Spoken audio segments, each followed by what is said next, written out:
Hello guys, in this video I am going to show you how to set your learning goal on the ELSA Speak application.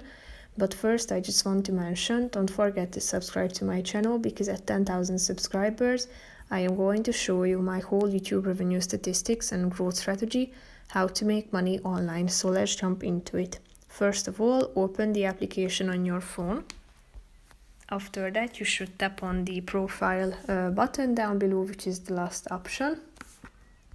Then click on guest user at the top, and then click on the learning and sound settings button at the top. Set your learning goal. Tap on the change button. Here you can select from three options: casual practice, standard practice, or serious practice. It includes the relevant details such as learn 10 minutes a day to master 1,100 phrases per year. So select the relevant one and click on the done button.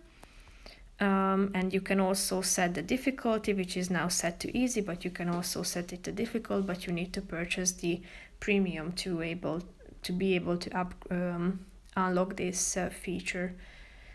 So that's pretty much it for this video, guys. See you in the next one. Bye bye.